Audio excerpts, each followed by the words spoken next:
And so this idea of retooling and refueling, the professionals today in the workplace, and I just completed like 62 interviews because I plan on writing the book, Retooling and Refueling.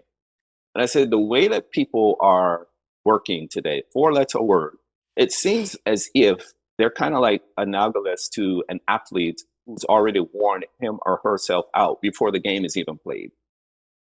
And you do that for Yeah. 10, 20 years and on and on. I say, well, there's a problem with that.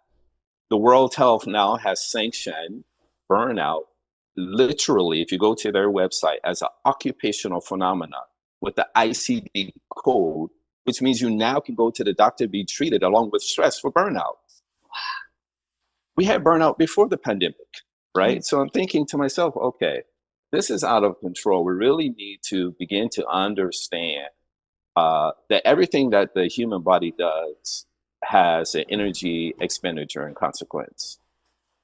And if we can just start with that simple analysis, then we have to look at inputs, we must look at outputs, we must consider our operational efficiency and management, our operational cadence.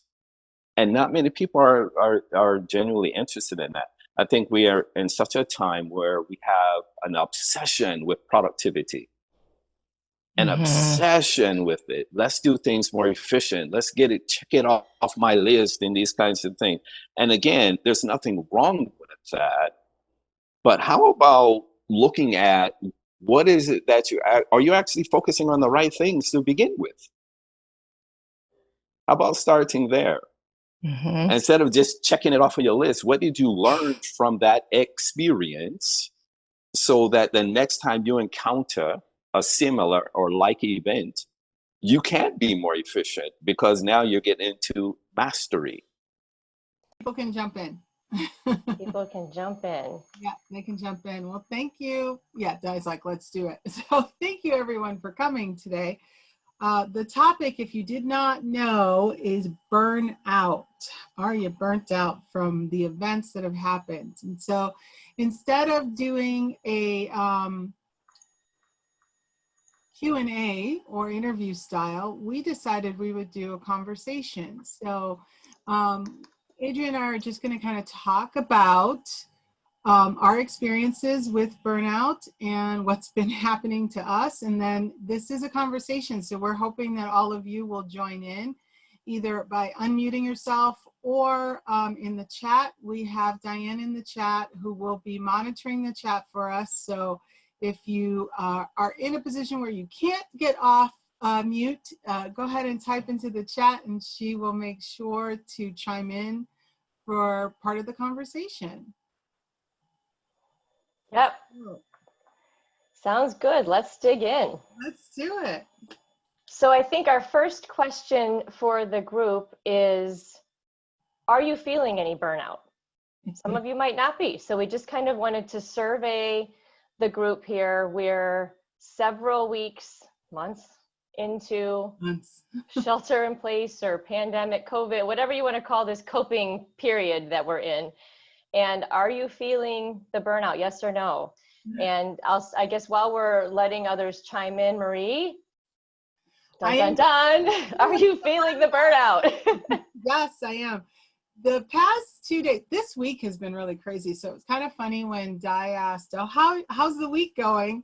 The week has been going crazy. For some odd reason, it's a holiday week, which doesn't feel like a holiday week, but everyone is acting like it's a holiday week. And so everyone has tried to cram in meetings for the 4 days that we are in work mode. And in my head, I'm thinking, but I could still work on Friday. So I don't understand why people keep piling on meetings. So a great example is yesterday, I had meetings on the hour, every hour until 7 o'clock.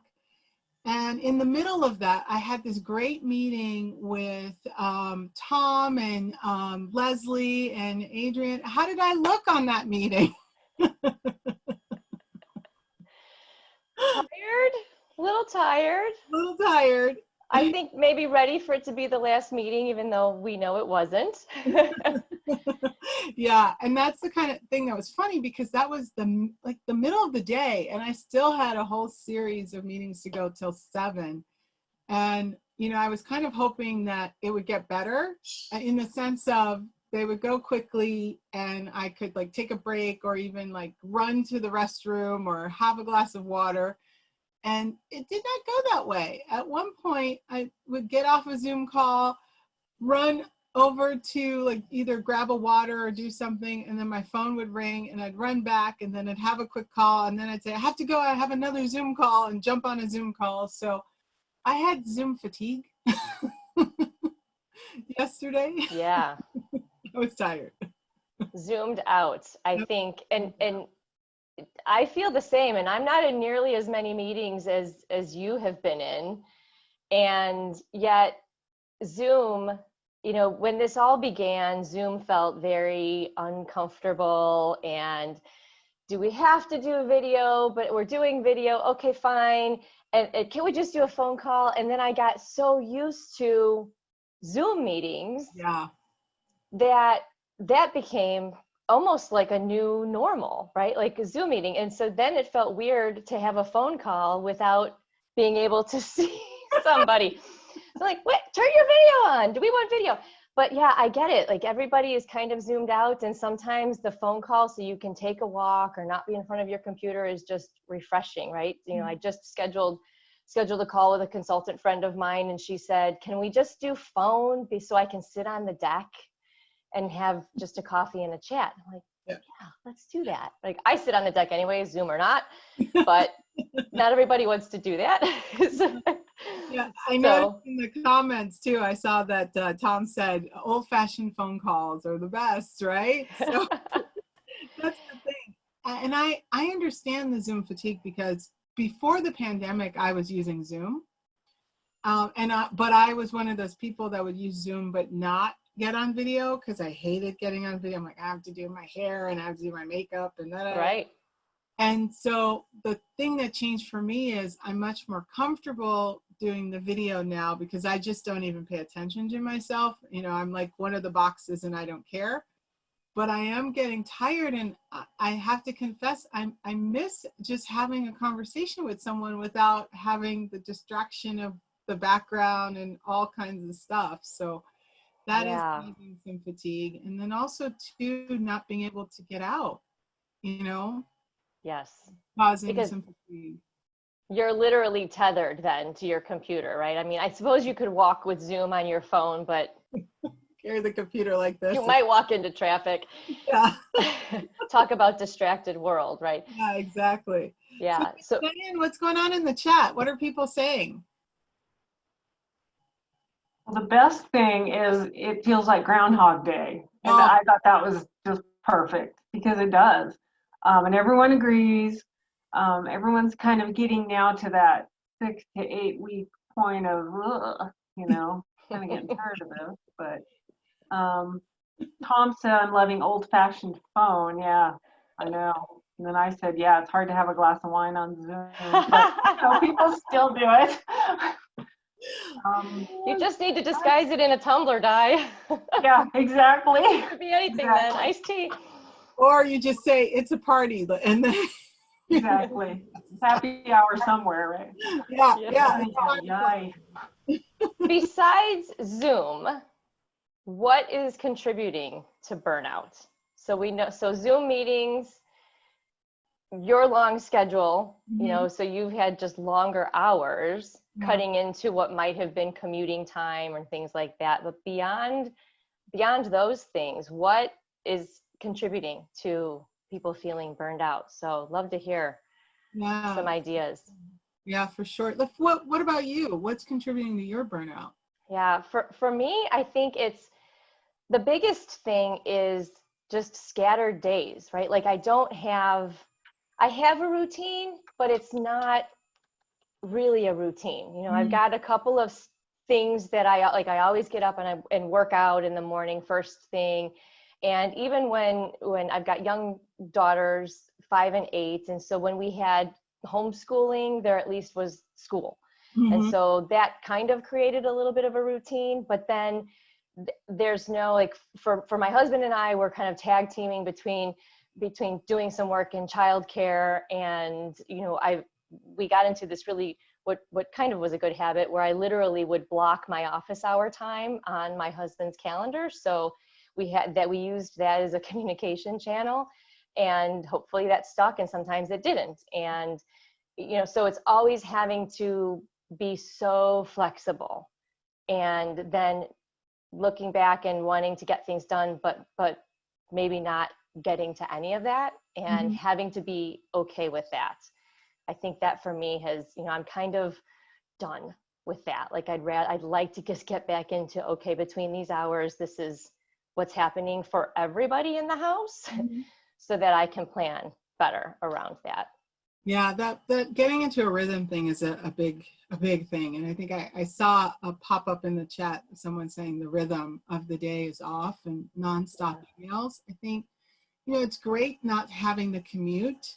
The disadvantage is because you don't have the commute, you're having longer days because people are like, oh, well, you're at home, so I can send you an email about this at, 10 o'clock at night, or I can send you, Right. or, I can pop on the phone with you. Like right after my 7 o'clock meeting, the CEO of the company that I was meeting with just called me to debrief on the meeting. Well, it's now, it's 7 o'clock, and honestly, I didn't make dinner.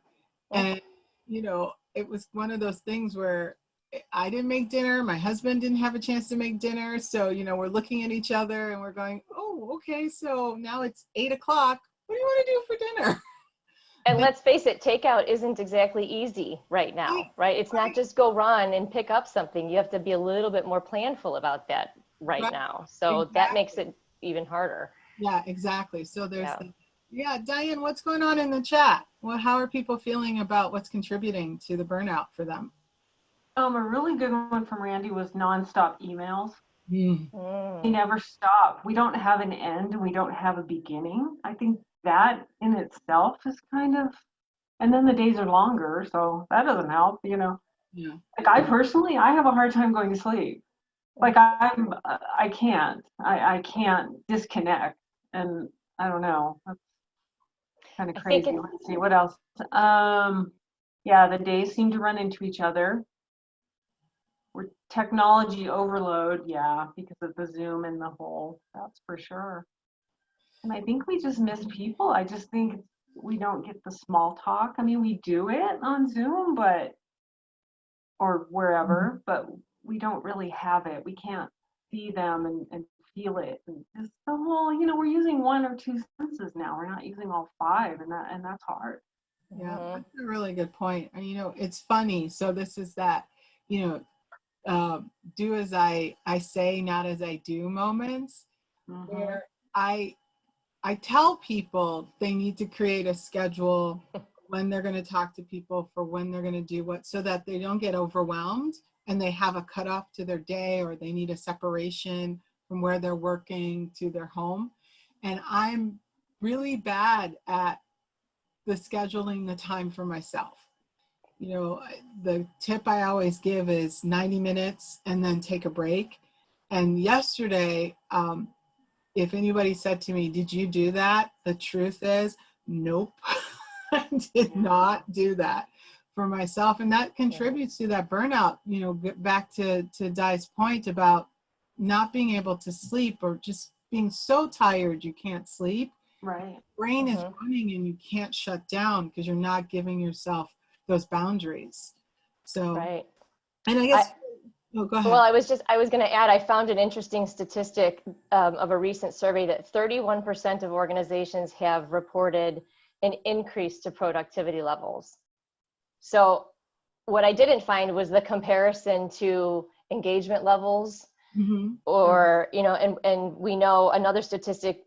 I mean, working professionals were saying that we are feeling that burnout, right? It's higher by about 10-12% from February to April, another research study that I found. So the productivity is higher, but the burnout is higher, Yeah. and our days are longer, we're not shutting off. You know, there's this less of this distinct break if you commuted before. Yeah. And you had 30 minutes, an hour longer, you know, I think that was almost a built-in decompression time. Even if you worked, you know, like when I went downtown, I often worked. I had an hour-long train ride, and I often worked on that ride, but it felt different because it was still disconnected, right? Yeah, yeah, I agree So, with you on that. and you know, and hopefully the better practice would be don't work during your commute, right? Because once you get home, you're back at it. So yeah. Yeah, But it's interesting that productivity levels are high, but yet we're feeling it. So that self-care is very important. yeah, and that productivity, you know, it's funny because statistically they say people that work remotely are much more productive than people that are in the office because you have fewer distractions, right? Mm-hmm. But the disadvantage of those distractions is your brain needs those distractions. It needs, I agree. you know, you need that moment where you're sort of out of what you're doing for a minute, and you don't get that. And the other thing is, you know, going back to the boundaries issue, if you think about it, there's a collective thing that happens around the 4 or 5 o'clock hour if you know, work that schedule, where you're in your office and then you see someone getting up and getting ready to leave. That sort of mentally prompts you to go, oh, I need to finish up my day because people are leaving. Well, you don't have that when you're at home because there's nobody leaving. so you kind of forget what time. I mean, this happens to me. I'll own this one. I forget what time it is. And so, you know, sometimes my husband will come and into my office and say, do you know what time it is? And then he'll say, don't look at the computer. You know, like don't cheat and look at the bottom of the computer, because I'm on the computer, but I'm not even paying attention to what the time is on the computer. And so now I'm like, it's apparently late because you're looking at me with that stern look that I'm not coming out and socializing with everyone. You know, so I think that's kind of a thing that's happening, is that we don't have boundaries. We don't have those moments where we take a break. And didn't you tell me that people are not taking vacations?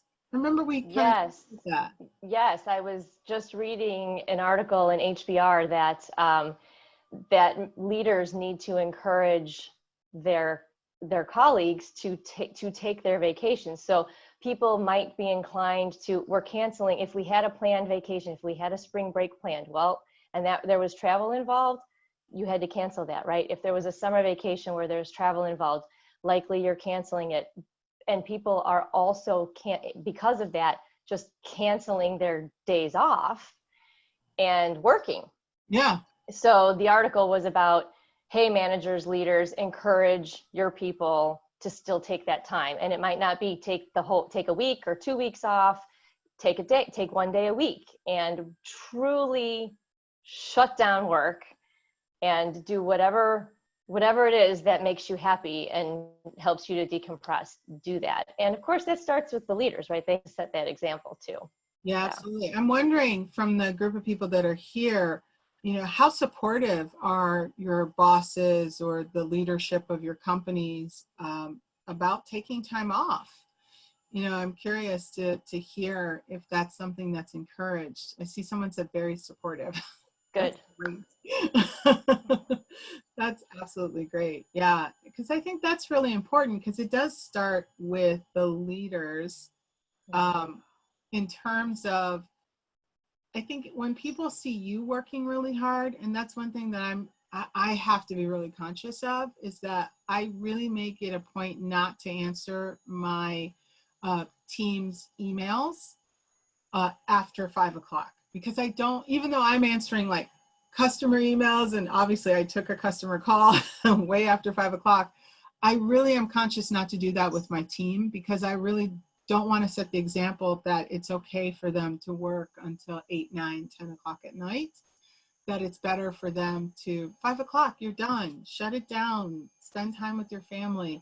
Again, it's that do as I say, not as I do. I'm working on it, guys. Right, because, and that message is not that it's not that it's okay. It could be that the perception is that that's expected. Right. Right. Depending on the culture of the organization, if you see a leader or manager doing that, it could be you're feeling it's expected to respond immediately, right? Rather than responding, in your normal working hours. Yeah, absolutely. Yeah. Yeah. And you don't want to, and you inadvertently set that example because You do. I'm telling people take time off, do those things, but I'm not doing it myself. And so people watching me could easily say, oh, well then you need to work hard too, because Marie's doing that. And granted, part of it is that, I'm running a business, and so I have to wear a lot of hats, which is what happened to me these past 2 days, is that I don't have a business development person and I need to hire one. So I'm doing that as well as doing all the other things. And so I don't want to overwhelm my team by saying, oh, well, you have to wear a lot of hats too, which they do. But I don't want them to feel like that doesn't mean that they can't take time off. They can't spend time with their family. They can't enjoy the time that they do get with their family. And that's a really great point, that small businesses and entrepreneurs could be feeling even more burnout than those who are working more corporate, where there's larger teams, larger networks to help offset, some of that work. Like you said, we wear lots of different hats. We're the marketer, we're the finance person, we're the business development person, and we're the consultant. And so those all have to happen simultaneously, or like in my case with two daughters, young daughters, business kind of took a back seat for right now, and wasn't what I planned to do for 2020, but it's what's happening. And so again, kind of accept it, do what you can, try to pivot, but also be reasonable and realistic, right? My friend Tom would always encourage that. Balance. They have to have the balance, right? And don't beat yourself up about it if the goals that you had in January are not the goals that you're achieving. It's time we have good reason to redirect our goals this year, absolutely. right? Yeah. So in the 10 minutes that we have left, what are some things that we could do to be able to combat this feeling of burnout? Because we all have it to some varying degrees. As Tom would say, we have different degrees of stressors. So what are some of the things that we can do? We'd love to hear from people in the chat or getting off mute too, of some techniques that you're using. I saw someone's going on a girls trip. Di, what's that about? Yeah, Denise is going to Florida. Girlfriend trip. Yeah. Oh, Nice. Private beach. Oh. How nice is that? Can we all go? yeah, seriously. We need some more girlfriends. Yeah. We will That's physically awesome. distance, I promise. Yeah. Let's see. Adelina talked about mental health.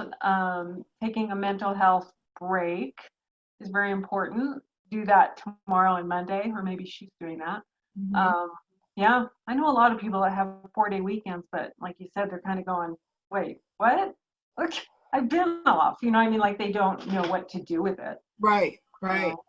I pick the beach. I think that's great. But I don't live by a beach. I live in the desert. So Maybe a nice hike through the desert. yeah, there you go. Well, it's crazy here in New Mexico. If you go anywhere out of state, and I'm sure this is all over, but or anywhere where the virus is rampant, you have to do a 14-day quarantine. And so if you have a doctor appointment or a dentist appointment or an eye appointment, whatever, they will not see you for 14 days. So it's a juggling act, also to get those kind of things done. So I don't know. Yeah. It's hard to go on vacation, but Yeah, for sure. I saw that Leslie said, setting those boundaries so that you can set an example. Advice I need to take. That one is totally for me. I'll be brave and come off mute for that one. I do feel like when, even though I'm trying to catch up after a busy day and send off a bunch of emails in the evening, I find that my colleagues are responding to me, which is very nice, and I appreciate their quick response, but I probably could help the situation by not sending those emails off in the evening and waiting until the next day, and just trying harder over the weekend to do less work that involves communicating with others. I can do my own work, but I don't have to put questions out where it might seem like the expectation is to answer. Mhm. No, that's fair. And I think a lot of us do that because it's easier to do those emails and send out those questions with the thought, oh, they'll answer me in the morning. And then all of a sudden you get an answer. Because that happened to me. I will own the fact that I sent Leslie an email at like 10 or 11 o'clock at night, but she answered. So like, oh my gosh. So I felt some guilt there. See, that's in action example. Yeah. Yeah. Well, and I pulled up a slide that we prepared. So Marie and I kind of put our heads together to think through what sorts of things would we suggest implementing to fight burnout. And I think, we've talked about a lot of these, the breaks, we've all mentioned that taking breaks. Marie, you said every 90 minutes was your recommendation, right? And just to schedule that. Yeah. And, right. And to like actually, and not just put it in your calendar where you can dismiss it. No. Right. Set a kitchen timer, something that you need to go walk to turn it off. Right. Yeah, like you gave this suggestion when we talked about it. I love that you said this about setting the microwave. The microwave. I hadn't thought about that. I thought about the timer on the phone or like a kitchen timer, but the microwave was a great one, setting the microwave, because it will not stop. You have to physically turn it off. So that kind of forces you into physically getting up, getting a glass of water, or even putting the timer by the water so that when you have to go turn off the timer, you can also get the water. Right. Because staying hydrated is another tip, right? Mm-hmm. To stay hydrated. Yeah. What else? Schedule your workouts, get up and go for a walk. Or if you're one who works out regularly, make sure that you stick to that. Make that part of your day. If you can, maybe make it midday if that works for you, or right at the end of your day. That's a good way to close out your workday and to create some of that separation between business and home life, to put that workout in between. Yeah, and then you have to worry about being sweaty because you're on a Zoom call, so it's kind of There you go. Don't schedule Zoom calls after your workout, ideally. Yeah, ideally, and if you have to, just don't get on video. Plus, no one will smell you because there's no smell-o-vision yet. So like, that's just my theory. Yep. As much as you can get into nature, nature sounds, they do a mind and body good, right? Like I think I have not yet found one person, other than people who really don't like bugs. If you're in a buggy area, maybe this would create anxiety for you. Yeah. But the sounds of nature are very just soothing and centering. And, so as much as you can find that, I think that's very helpful. And if not, meditation, focused breathing. Meditation might not be for everyone, but even just sitting still and focusing on your breath, a handful of breaths. And I know Tom will criticize me because he and I have done some work, and he says he knows how important meditation is to me, and he knows how little I actually do it. So again, do as I say, not as I do. Right, exactly. And talking about that meditation, I know a lot of people are kind of like, oh, meditation. But the truth is, your brain needs the reset. Neuroscience tells us that our brains need those moments. Meditation is so healthy for us. So it's a workout for your brain. It really is. And Tom said he'd never criticize you. But gently, ever so gently. Yeah, but just 5 minutes, even if it's just closing your eyes for 5 minutes, walking out of the space that you're in, and maybe even going outside. Just to, like, breathe. It resets your brain, and when you're stuck on a project, that's the best thing. Yeah, it really does. Well, anything else through chat that has come up? What are you doing? Or anyone on the sunshine? Emily is solar powered. She needs sunshine every day. I love that. That's awesome. Me too. That's cool. Emily, I wonder where she lives. We're getting some feedback, so if you're not unmute. If you could mute yourself, that'd be great. She's in Texas. He's in Texas. Okay. Yeah. So here in New Mexico, we have like 350 days a year of sunshine.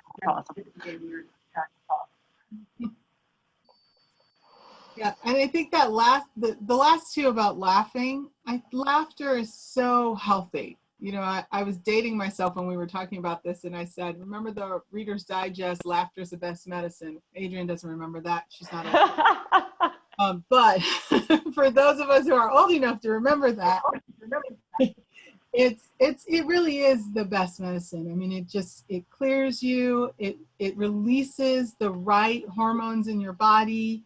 I would give you the hormone, but my brain is fried.